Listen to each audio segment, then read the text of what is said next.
नमस्कार, स्वागत है आपका। आप देख रहे हैं बिजनेस आज तक। आपके साथ हूं मैं नेहा बाथम। आज हम बात करेंगे आखिर कैसे आर्थिक रिकवरी के बावजूद इकोनॉमी का प्री कोविड स्तर से आगे निकलना मुश्किल है। इसके साथ ही जानेंगे कैसे आपदा में अवसर खोजकर स्टार्टअप्स ने अपने कामयाब सफर को बना लिया है ज्यादा शानदार, और देखेंगे कैसे कारोबारी विवादों के निपटारे में अब लगने लगा है एक तिहाई वक्त। लेकिन शुरुआत बिजनेस टॉप 10 के साथ।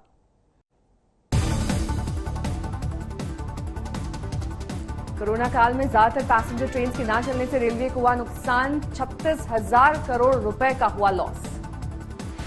कारोबार से जुड़े विवादों के फैसलों के मामले में लगने वाले समय में आई बड़ी गिरावट। पहले करीब 1100 दिनों के मुकाबले अब 300 से 450 दिनों में होने लगा है निपटारा। रेट्रो टैक्स के निपटारे के लिए सरकार इससे जुड़ी सभी कंपनियों तक पहुंची। कुल 17 कंपनियों के साथ चल रहे रेट्रोस्पेक्टिव टैक्स के मामले। साल में एक बार बैंक लॉकर खोलना हुआ अनिवार्य। नियम न मानने पर बैंक नोटिस भेजकर गवाहों की मौजूदगी में वीडियोग्राफी के बीच खुद खोलेगी लॉकर। गोल्ड हॉलमार्किंग के नियम के खिलाफ देश भर के ज्वेलर्स की हड़ताल। कहा इस नियम से होगी इंस्पेक्टर राज की वापसी। मोबाइल प्लान को महंगा करने के फिलहाल किनारा कर सकती हैं टेलीकॉम कंपनियां। ज्यादा ग्राहकों को जोड़ने की रणनीति बनी कंपनियों की प्राथमिकता। इंश्योरेंस सेक्टर की 3 कंपनियां आईपीओ के जरिए 10,000 करोड़ रुपए जुटाएंगी। पॉलिसी बाजार, स्टार इंश्योरेंस और मेडी असिस्ट ने सेबी के पास जमा किए पेपर। कारोबारी के प्रोफेशनल और निजी रिश्तों को मजबूत बनाने के लिए शुरू किया गया बिजनेस एंटरप्रेन्योर क्लब। देश भर की 21 कंपनियों के साथ हुई शुरुआत।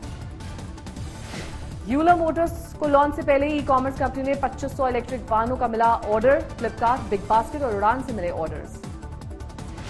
एचडीएफसी बैंक और पेटीएम ने किया रणनीतिक साझेदारी का ऐलान। ग्राहकों तक पहुंचाएगी फाइनेंशियल सॉल्यूशंस। देश की अर्थव्यवस्था ने कोरोना की दूसरी लहर के बाद जोरदार वापसी की है। इसके बावजूद आशंका यह है कि मार्च 2022 तक ये वहां खड़ी होगी जहां मार्च 2020 में थी। ऐसे में उद्योग चेंबर्स का सुझाव है कि परिवारों की खपत और निजी निवेश को बढ़ाकर सरकार इकोनॉमी में उछाल ला सकती है।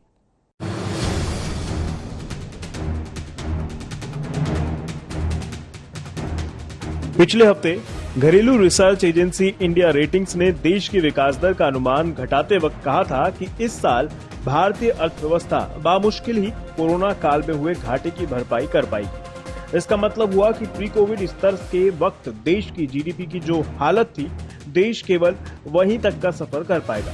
दूसरे शब्दों में कहा जाए तो इसका सीधा मतलब है कि देश की अर्थव्यवस्था इन 2 साल में जरा भी तरक्की नहीं कर पाई है और 2021-22 में भी ये 2019-20 के स्तर पर ही रहेगी।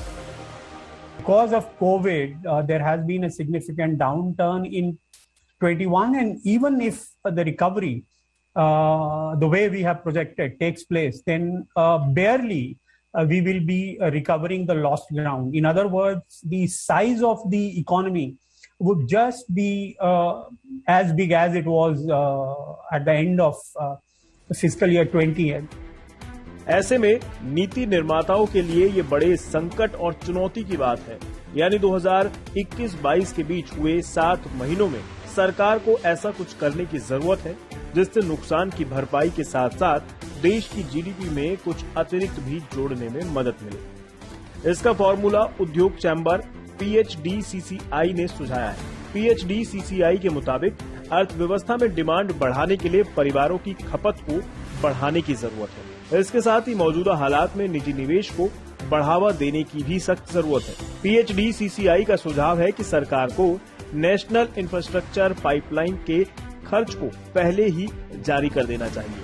PHDCCI ने भरोसा जताया है कि प्रोजेक्ट्स पर खर्च बढ़ने से अर्थव्यवस्था में कुल मांग को बढ़ाने में मदद मिलेगी। शहरी और ग्रामीण गरीबों के लिए डायरेक्टर बेनिफिट ट्रांसफर पर विचार करने की जरूरत भी PHDCCI ने जताई है। PHDCCI ने इस साल के लिए देश की विकास दर 10.25% रहने का अनुमान जताया है। हालांकि PHDCCI ने सरकार की नीतियों और कारोबारियों के सेंटिमेंट्स में हुए सुधार के जरिए आने वाले दिनों में तेज तरक्की का अनुमान जताया है।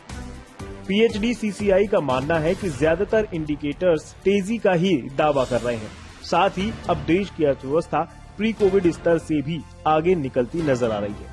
लेकिन जिस रफ्तार से तरक्की की जरूरत है, उसके लिए सरकार को अभी कई बड़े कदम उठाने की जरूरत है। आदित्य के राणा, आज तक।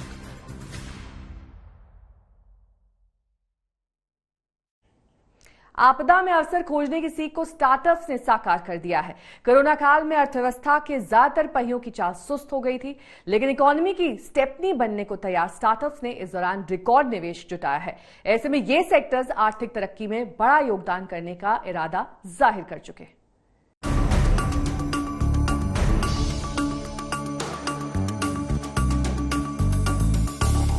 देश का स्टार्टअप सेक्टर कोरोना काल में भी सफलता की नई इबारत लिख रहा है।